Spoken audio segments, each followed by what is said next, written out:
인사합시다. 할렐루야. 따라하세요. 하나님, 오늘 밤에도 큰 은혜 주세요. 이미 일어난 일은 내 손에서 벗어났죠. 그리고 내 손에서 벗어난 것은 그냥 하나님 손에 맡겨드리고 때로 마음을 비우는 것이 지혜입니다. 집착하면 힘들어요. 그리고 말썽이 납니다. 가치 있고 중요한 일에 쏟아부어야 될 에너지를요, 엉뚱한 것에 다 이렇게 허비하게 돼요. 그게 집착의 악영향입니다. 자, 대학 시험을 봤어요. 떨어졌어요. 근데요, 대학에 떨어질 수도 있는 건데 이게 평생의 트라우마가 돼가지고 두고두고 그것 때문에 힘겨워하는 사람들이 있어요. 참 어리석고 미련한 일이죠. 떨어질 수도 있는 건데 제가 대학 시험을 처음에 어디를 봤냐면은 연세대학교 영문학과를 봤어요. 합격했을까요? 떨어졌을까요? 네. 너무 활짝 웃으면서 떨어졌다고 그러세요, 윤광수 목사님. 해맑게 웃으면서 떨어졌어요. 그 당시에 연세대학교 영문학과가요 굉장히 셌어요.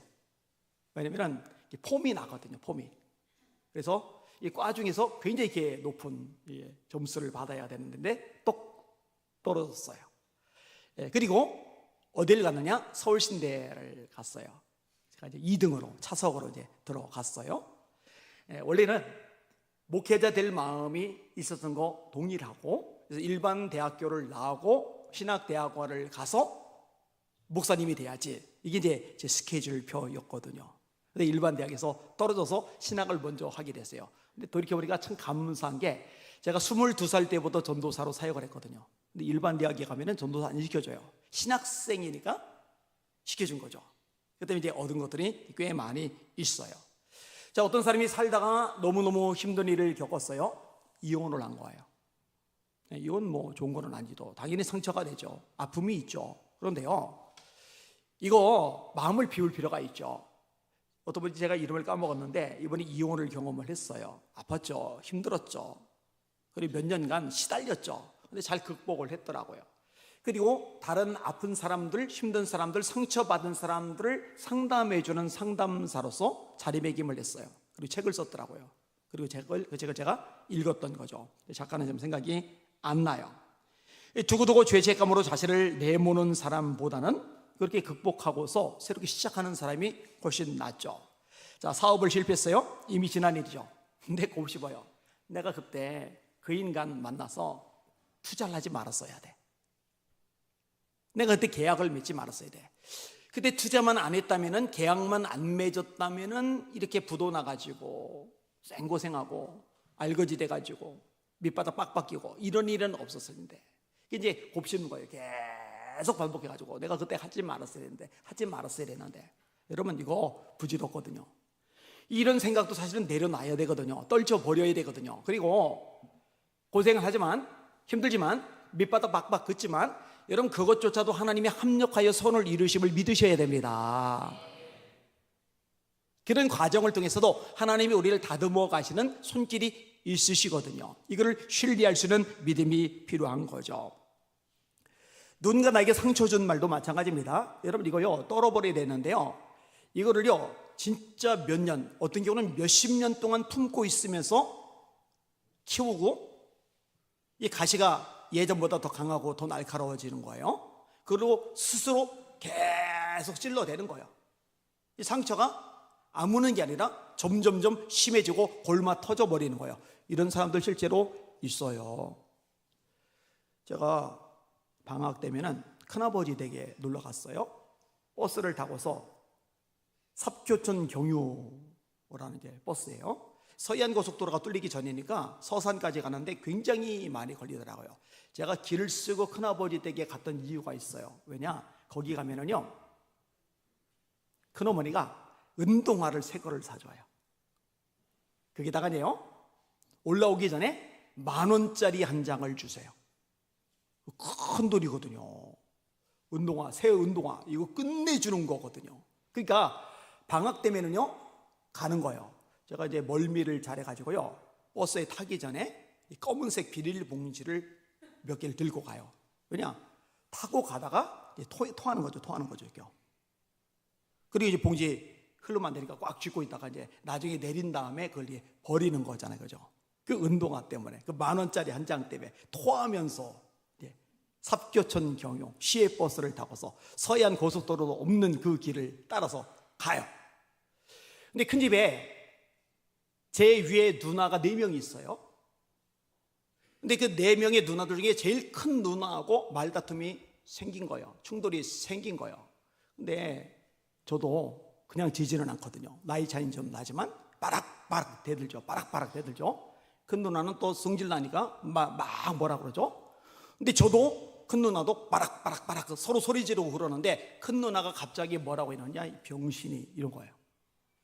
근데요, 제가요, 이상하죠? 그때 갑자기 몸에서 힘이 쑥 빠졌어요. 대들지도 않았어요. 소리 지르지도 않았어요. 왜 그러냐면은 제가 팔이 하나 없는 병신이잖아요, 그죠? 이게 저한테 뭔가 이렇게 남아 있었던 거죠. 그리고 그 단어를 듣는 순간에 저도 모르게 힘이 싹 이렇게 빠져버렸던 거예요. 저한테 이제 어마어마하게 이제 타격을 미쳤던 거였죠. 여러분, 살다 보면은요, 이처럼 상처되는 말을 들을 수가 있어요. 이거 떨쳐버리지 않으면요, 두고두고 열등감, 자격지심에 빠져서 호적거리게 되는 거죠. 여러분, 이 사건이나 사고도 마찬가지입니다.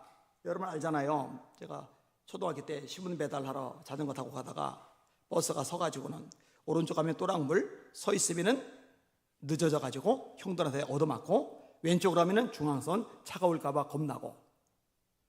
근데 옷이 젖으면은 신문 배달하기 힘드니까, 또 늦게 가면 형들에게 맞으니까 제가 선택한 길이 이제 중앙선 가는 길이었는데, 하필 트럭이 오면서 제가 팔이 잘려 나갔잖아요, 그죠?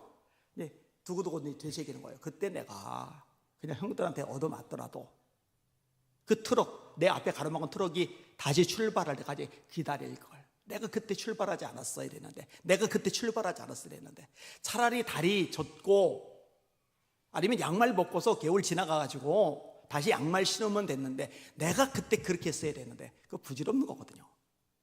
근데 여러분요, 생각보다 많은 경우에 이걸 되새기는 거예요. 사건이나 사고가 발생했을 때 내가 그때 그러지 않았어야 되는데, 내가 그때 그러지 않았어야 되는데, 이게 두고두고 악영향을 미치는 거예요.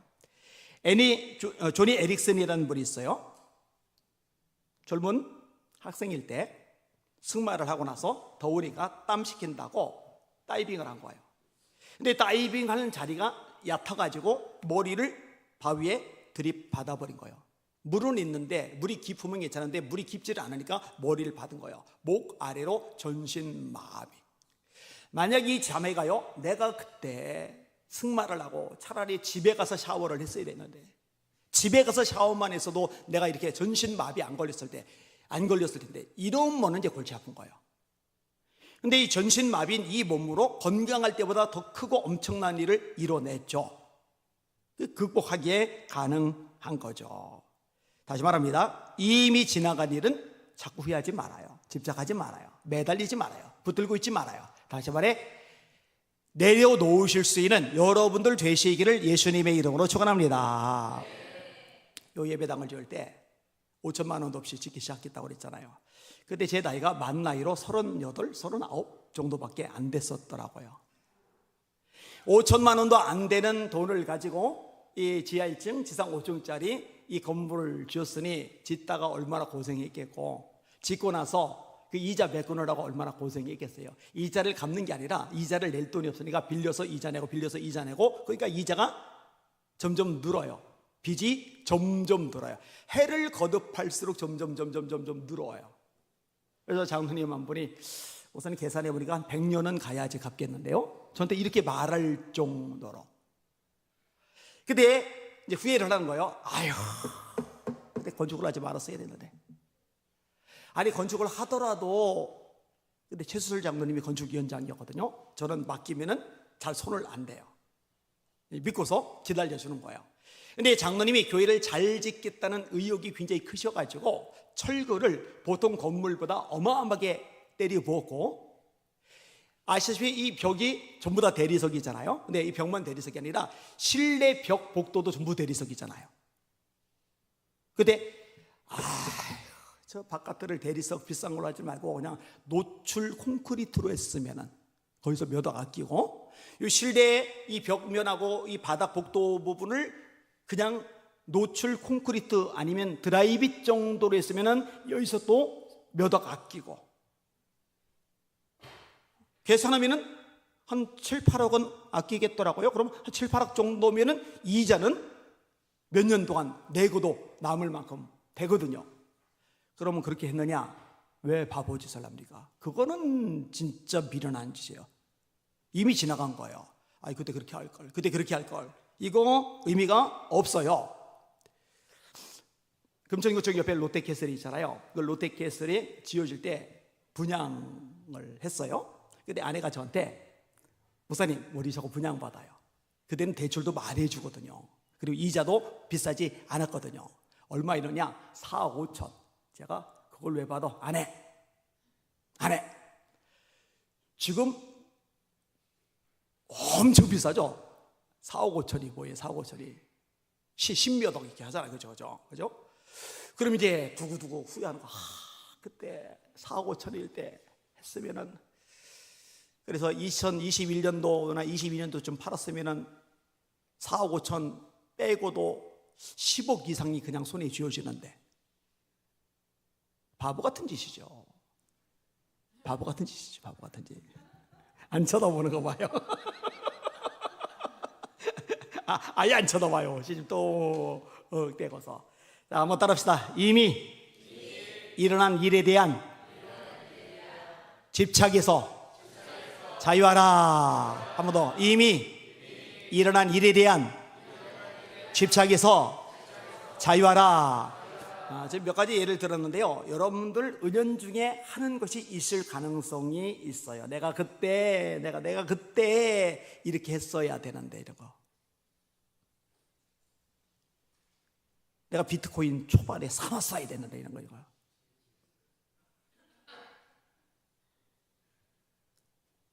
부질없는 짓이죠. 자, 오늘 본문 들어갈게요. 여러분, 하나님께서 다윗을 심판하시죠. 다윗이 죄를 크게 두 가지를 저질렀어요. 하나는 간음죄, 또 하나는 간음을 은폐하기 위한 살인죄. 바세바와의 간음, 그다음에 바세바의 남편인 우리아를 최전방에 보내서 화살에 맞아 죽게 하는 이 살인죄까지 저질러 버렸어요. 세상의 왕들이 흔하게 저지르는 죄죠. 왕은 못할 게 없으니까. 그런데 다윗은 그러면 안 돼요. 왜? 하나님의 사람이니까. 세상 사람에게는 당연하게 여겨지는 것일지 몰라도 하나님의 사람에게는 절대로 당연하지 않은 것들이 많이 있거든요. 이때 하나님이 나단을 통해서 책망하고 심판을 선언하십니다. 이 말씀은 같이 찾아볼게요. 사무엘하 12장 1절 1절에서 14절, 사무엘하 12장 1절에서 14절, 저랑 맞춰서 한 목소리로 같이 읽겠습니다. 시작. 여호와께서 나단을 다윗에게 보내시니 그가 다윗에게 가서 그에게 이르되, 한 성읍에 두 사람이 있는데 한 사람은 부하고 한 사람은 가난하니 그 부한 사람은 양과 소가 심이 많으나 가난한 사람은 아무것도 없고 자기가 사서 기르는 작은 암양 새끼 한 마리뿐이라. 그 암양 새끼는 그와 그의 자식과 함께 자라며 그가 먹는 것을 먹으며 그의 잔으로 마시며 그의 품에 누움으로 그에게는 딸처럼 되었거늘, 어떤 행인이 그 부자에게 오매 부자가 자기에게 온 행인을 위하여 자기의 양과 소를 아껴 잡지 아니하고 가난한 사람의 양 새끼를 빼앗아다가 자기에게 온 사람을 위하여 잡았나이다니, 다윗이 그 사람으로 말미암아 노하여 나단에게 이르되, 여호와의 살아계심을 두고 맹세하노니 이 일을 행한 그 사람은 마땅히 죽을 자라. 그가 불쌍히 여기지 아니하고 이런 일을 행하였으니 그 양 새끼를 4배나 갚아 주어야 하리라 한지라. 나단이 다윗에게 이르되, 당신이 그 사람이라. 이스라엘의 하나님 여호와께서 이와 같이 이르시기를, 내가 너를 이스라엘 왕으로 기름 붓기 위하여 너를 사울의 손에서 구원하고 네 주인의 집을 네게 주고 네 주인의 아내들을 네 품에 두고 이스라엘과 유다 족속을 네게 맡겼느니라. 만일 그것이 부족하였을 것 같으면 내가 네게 이것저것을 더 주었으리라. 그런데 어찌하여 네가 여호와의 말씀을 업신여기고 나보기에 악을 행하였느냐? 네가 칼로 햇사람 우리아를 치되 암몬 자손의 칼로 죽이고 그의 아내를 빼앗아 네 아내로 삼아도다. 이제 네가 나를 업신여기고 햇사람 우리아의 아내를 빼앗아 네 아내로 삼았은즉 칼이 네 집에서 영원토록 떠나지 아니하리라 하셨고, 여호와께서 또 이와 같이 이르시기를 보라, 내가 너와 네 집에 재앙을 일으키고 내가 네 눈앞에서 네 아내를 빼앗아 네 이웃들에게 주리니 그 사람들이 네 아내들과 더불어 백주에 동침하리라. 너는 음리 행하였으나 나는 온 이스라엘 앞에서 백주의 이 일을 행하리라 하셨나이다 하니, 다윗이 나단에게 이르되 내가 여호와께 죄를 범하였노라 하매, 나단이 다윗에게 말하되 여호와께서도 당신의 죄를 사하셨나니 당신이 죽지 아니하려니와 이 일로 말미암아 여호와의 원수가 크게 비방할 거리를 얻게 하셨으니 당신이 낳은 아이가 반드시 죽으리다. 아멘. 자, 심판이 두 가지가 임해요. 하나는 다윗의 집에 칼이 끊이지 않는 것, 그다음에 또 하나는 다윗과 바세바 사이에서 태어난 아들이 죽는 것. 이 두 가지가 심판으로 임하는 거예요. 나단이 그렇게 예언한 거죠. 이 나단이 참 대단한 겁니다. 왕 앞에서 당신 집안에 칼이 끊이지 않을 거요, 계속 피가 흘릴 거란 얘기죠. 이거 그대로 이루어지죠. 암논이 압살롬에 의해서 죽어요. 그 다음에 압살롬이 죽어요. 그 다음에 아도니아가 죽어요. 왕자들 3명이 죽임을 당해요. 끔찍한 일이 발생한 거죠. 그 다음에 또 하나의 심판이 바세바 사이에 태어난 아기가 죽는 거죠. 15절 보세요. 15절 시작. 나단이 자기 집으로 돌아가니라. 우리아의 아내가 다윗에게 낳은 아이를 여호와께서 치심에 심히 앓는지라. 여러분, 하나님의 심판을 두려워하시길 바랍니다. 죄를 무서워하시길 바랍니다. 웨슬리 목사님의 메시지죠. 하나님과 죄. 우리가 두려워해야 될 대상 딱 두 가지. 하나님과 죄. 하나님 왜 두려워해야 돼요? 예수님이 두려워하라고 하셨죠. 몸은 죽여도 영혼은 능히 멸하지 못하는 사람을 두려워하지 말고 오직 너희 몸과 영혼을 능히 지옥에 멸하실 수 있는 그를 하나님을 두려워해라. 이걸 경외라고 그러죠. 하나님을 두려워하는 것. 여러분, 하나님은 두려워하셔야 됩니다. 하나님 만만하면 안 돼요. 요즘에 한국교회 교인들은 하나님 별로 안 두려워해요. 하나님 만만해요. 예배를 드리는 태도를 보면 알아요. 개판 5분 전인 교회를 셌어요. 그런 성도들 셌어요. 하나님이 정말 두려우면 그렇게 못합니다. 그렇게 못해요. 그 다음에 왜 죄를 두려워하느냐? 죄는 하나님과 우리 사이를 갈라놓거든요. 결국 초점은 이 부분도 하나님이죠. 여호와의 손이 짧아서 구원하지 못하심이 아니요 귀가 둔하여 듣지 못하심이 아니라 너희 죄가 너희와 하나님 사이를 갈라놓았고 그 죄악이 그 얼굴을 가리워서 너희로 듣지 않으시게 함이니라. 이사야 59장 1절과 2절 말씀이죠. 아이성과의 싸움에서 패배한 원인이 뭐이죠? 아간의 죄 때문이죠. 이 죄 해결하지 않으면 내가 다시는 너희와 함께 있지 않겠다. 다시 말해 승리 못한다는 거예요. 패배한다는 거예요. 패배하면 죽는 거죠. 이 죄를 짓고 이 죄를 해결하지 않으면 하나님과 우리 사이에 막힌담이 형성되기 때문에 하나님의 축복이 우리에게 내려올 수가 없고 우리의 기도가 상달될 수가 없어요. 다시, 죄가 있으면 하나님의 축복이 우리에게 내려올 수가 없고 우리의 기도가 상달될 수가 없어요. 그래서 제가 종종 가르치죠. 저녁에 잠자리 들기 전에 하루를 돌아보면서 회개하는 기도를 하실 수 있길 바랍니다. 이 마음속에 찜찜한 요소, 하나님 앞에 죄라고 생각하는 요소가 있다면 그냥 넘어가지 마시고 반드시 자백해서 용서를 받으시기를 주님의 이름으로 축원합니다. 요한일서 1장 9절이죠. 만일 우리가 우리 죄를 자백하면 그는 미쁘시고 의로사 우리 죄를 사하시며 모든 불의에서 우리를 깨끗하게 하실 것이요 내 죄를 토설하지 않았다, 내 죄를 토설했다, 이 표현이 남아요. 이 자백이에요. 자백하면 용서해 주시는데 자백하지 않고 시침대고 있으면 죄가 남아있어요. 이 죄가 남아있으면 다시 하나님의 축복이 우리에게 내려오질 않고 우리의 기도가 상달되지를 않아요. 하나님이 손이 짧은 분이 아닌데 손이 못 미치시는 것처럼, 하나님이 귀가 어두운 분이 아니신데 못 들으시는 것처럼 반응하지 않으신다는 거죠.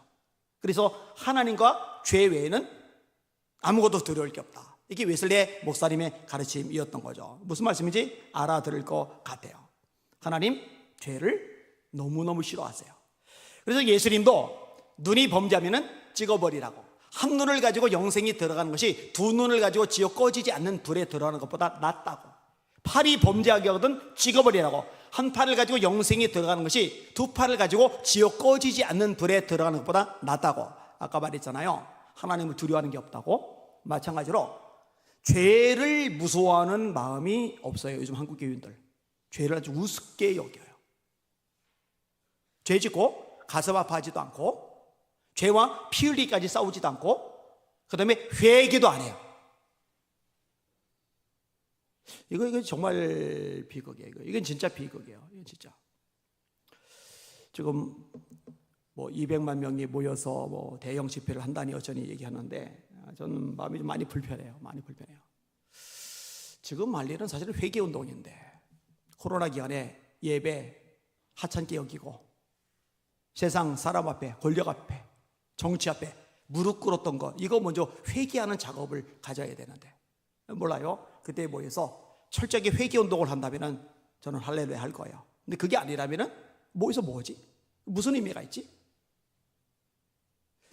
그 생각이 들어요. 민수기 14장 18절입니다. 여호와는 노하기를 더디하시고 인자가 많아 죄악과 허물을 사하시나 형벌 받을 자는 결단코 사하지 아니하고 아버지의 죄악을 자식에게 갚아 3, 4대까지 이르게 하리라 하셨나이다. 두려운 말씀이죠. 자, 하나님이 다윗과 바세바 사이에 아이를 치셔서 병이 드니까 다윗이 다급해요. 이제 금식하며 기도하기 시작해요. 16절과 17절 보셔요. 같이 읽습니다. 시작. 다윗이 그 아이를 위하여 하나님께 간구하되 다윗이 금식하고 안에 들어가 밤새도록 땅에 엎드렸으니 그 집의 늙은 자들이 그 곁에 서서 다윗을 땅에서 일으키려 하되 왕이 듣지 아니하고 그와 더불어 먹지도 아니하더라. 아멘. 사실 나단의 책망 이후에 다윗이 잘했어요. 뭘 잘했느냐? 회개. 성질 안 부려요. 나단 두들겨 잡지 않아요. 눈물로 침상을 적시며 처절하게 회개를 해요. 그 회개의 내용이 시편 51편이죠. 그거 같이 하자 읽어볼게요. 시편 51편. 시편 51편.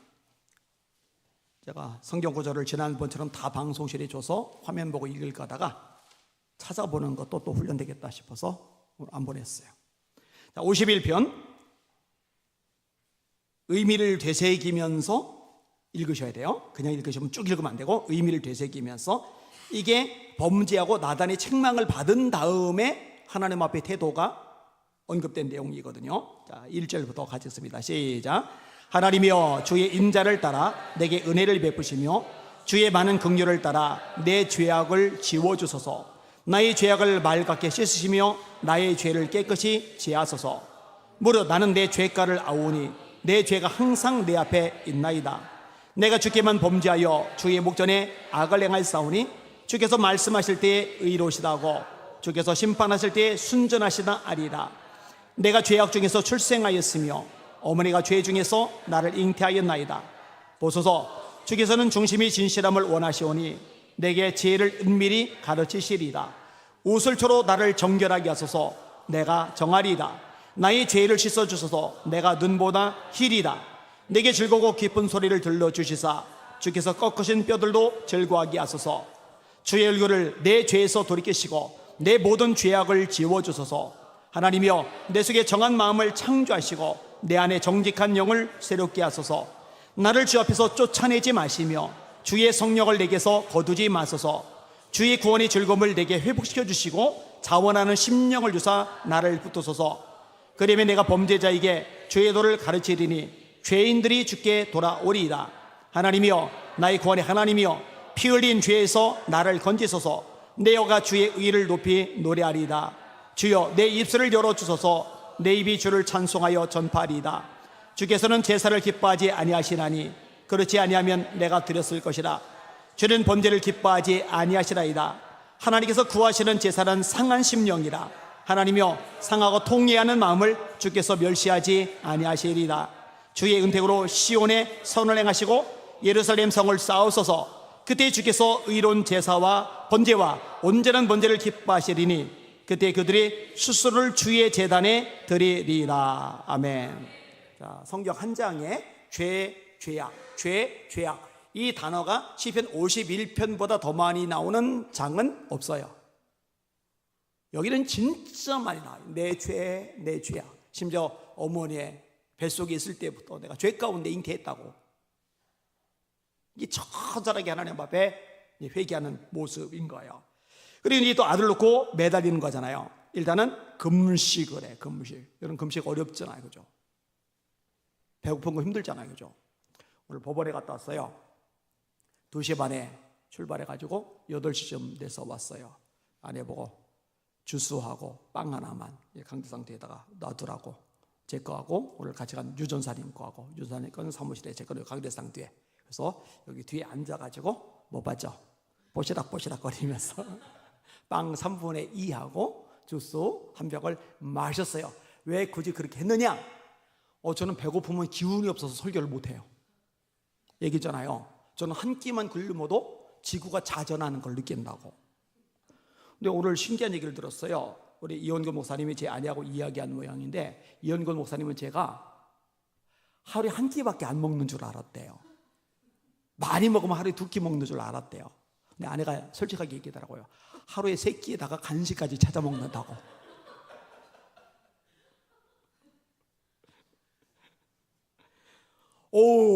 저는 배고픈 거 힘들어요.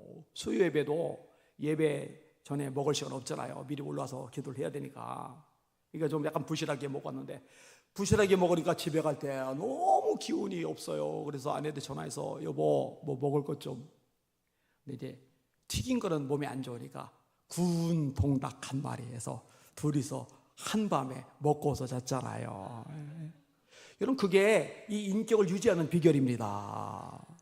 이게 괜히 유지되는 게 아니에요. 그만큼 노력하고 심기 때문에 유지가 되는 거거든요.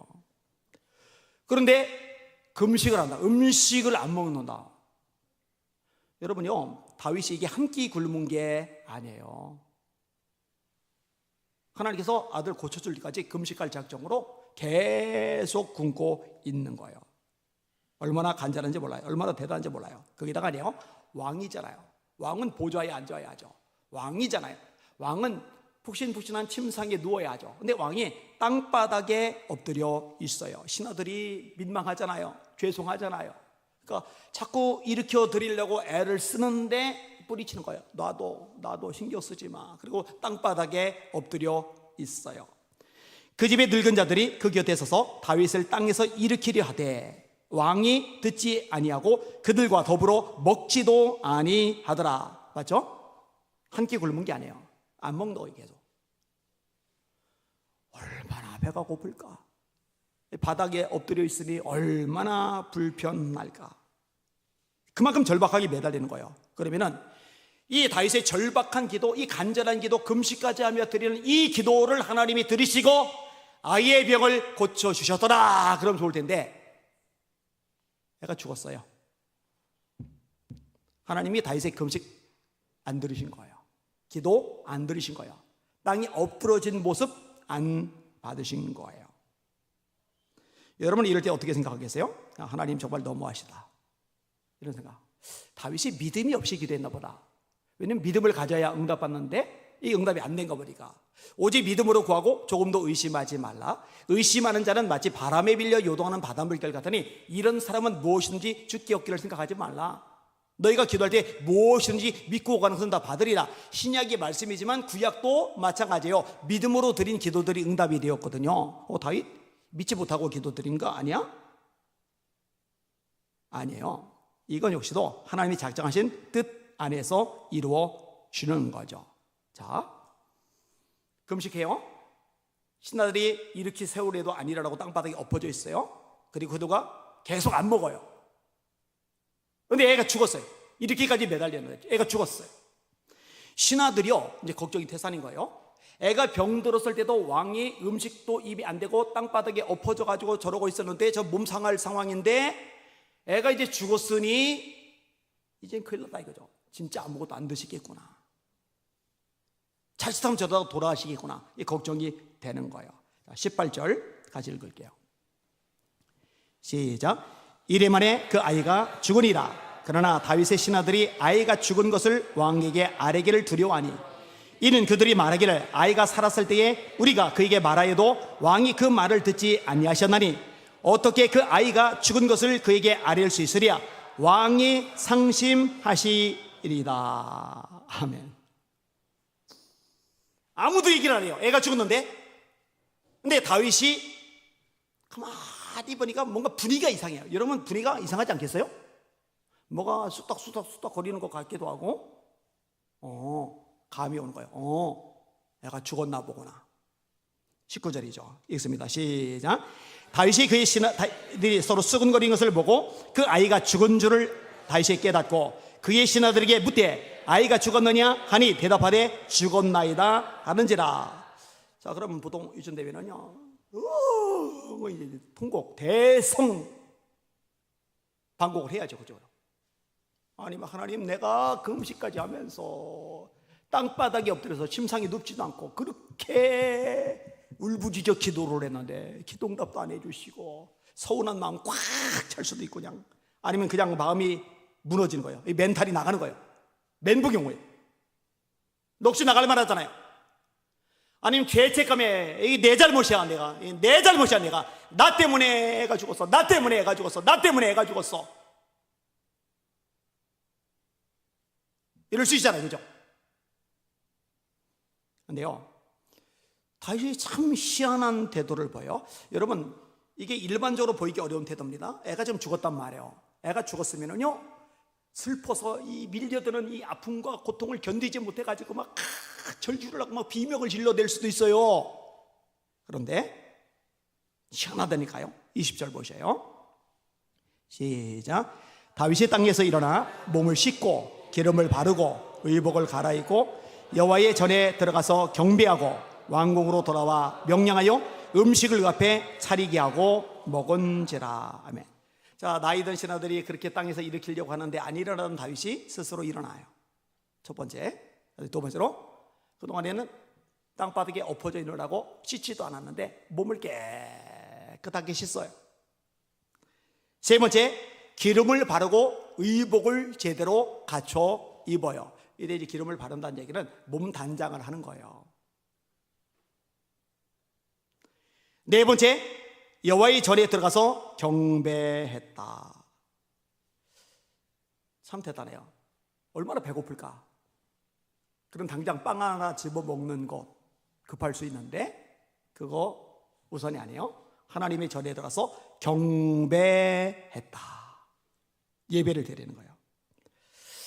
여러분, 이거요 안 쉬워요. 절대로 안 쉽습니다. 애 죽고 나면 이 멘탈이 나가가지고요, 하나님이고 뭐고 그냥 예배고 뭐고 그냥 정신을 못 차려요 보통은. 근데 다윗은요 중심을 잡아요. 하나님을 먼저 찾아요. 하나님께 경배했다. 여러분, 욥이 그랬죠. 자식들 10명이 다 죽었어요. 재산이 다 날아갔어요. 그때 나오는 말씀이 뭐예요? 욥이 일어나 겉옷을 찢고 머리털을 밀고, 겉옷을 찢고 머리털을 밀고 이제 빡빡이가 됐어요. 그 다음에 땅에 엎드려 예배하며. 뭐 했다고요? 예배하며. 달라요. 뭔가 달라요. 뭔가 땅에 엎드려 예배하며 내가 못해서 알몸이 나와서인즉 또한 알몸이 그리로 돌아가올지라. 주신 자도 여호와시요 취하신 자도 여호와시니 여호와 이름이 찬양을 받을지리다고 욥이 어리석게 하나님을 원망하지 아니하였더라. 이 구절이 참 부딪혀와요. 많이 따라합시다. 땅에 엎드려 예배하며. 이거는 욥이고, 따라합시다. 여호와의 전에 들어가서 경배하고. 이 하나님이 이뻐할 수밖에 없어요.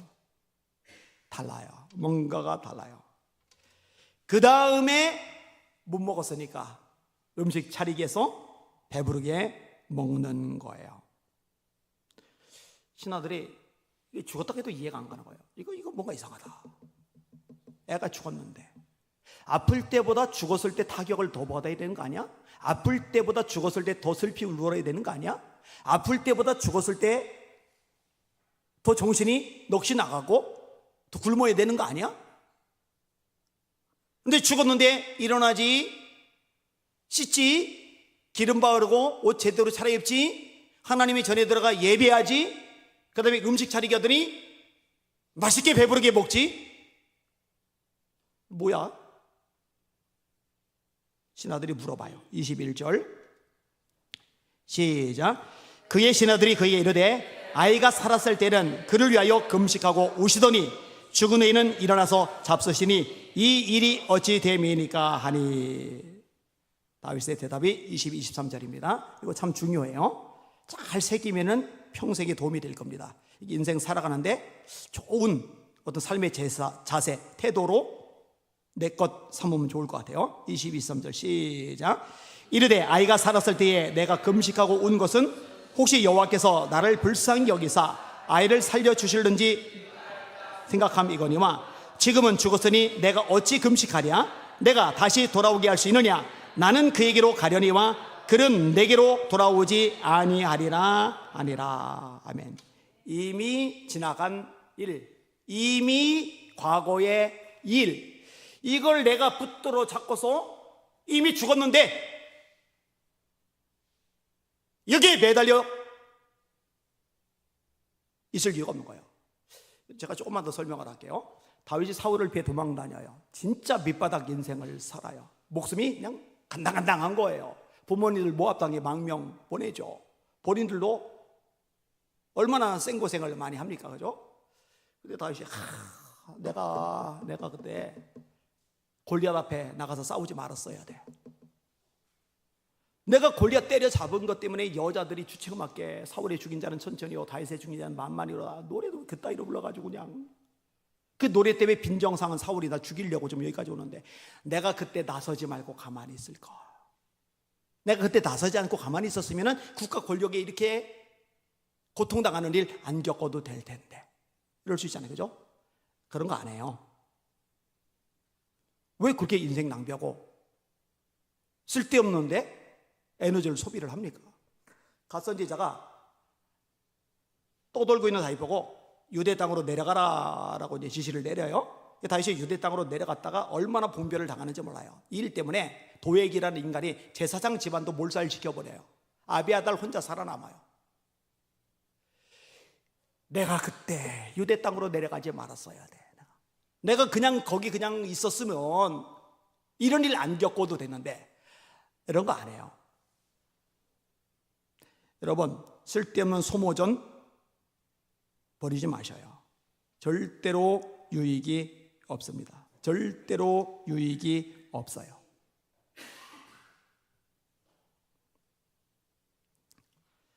이 원고에다 써놓기는 했는데 이걸 얘기할까 말까 약간 고민이 돼요. 제가 평생 딱 한 번 마음에 든다고 고백했던 여자가 있었어요. 목사님 딸, 새벽 기도 서울신대에서 할 때 제일 늦게까지 남아서 기도하는 기도자. 성악전공하니까 노래를 잘 불러요. 거기다가 예뻐요. 집이 평촌이었는데 만났어요. 마음에 든다 했더니 부담돼요 그래요. 되게 속상하더라고요, 그죠? 마음이 힘들더라고요, 그죠? 그런데 그날 하루 종일 속상해하고 힘들하고 다음날 마음 비웠어요. 그랬더니 그 아가씨보다 훨씬 더 괜찮은 여자가 주어졌어요, 이게. 그래도 아멘이 저절로 나오네. 진짜요, 진짜. 훨씬 나요, 훨씬 나. 지금 이종석 지사님 목소리 맞죠? 진짜로요. 빈말이 아니고 진짜로. 제가 팔 얘기한 적 있잖아요. 외국에서 유명한 신유 사역자가 오는데 이분은 특별히 잘린 팔, 잘린 다리 기도해주면 그게 늘어나서 도로 생기게 하는 은사를 가졌다. 이 얘기 했었잖아요, 그죠? 제가요 거기 가면서 얼마나 가슴이 부풀었는지 몰라요. 제 친구들이 2명이 쌍둥이인데 용선이 용섭이라는 아이들인데 기타를 쳐요. 여자아이들이요 기타 치면 다 이러면 멋있어가지고 막 쳐다봐요. 근데 저는 기타를 치고 싶은데 한 소리라 기타를 못 쳐요. 그래서 내가 그 목사님한테 안수받아서 팔이 쑥 자라면은 기타 배운다. 나도 기타 친다.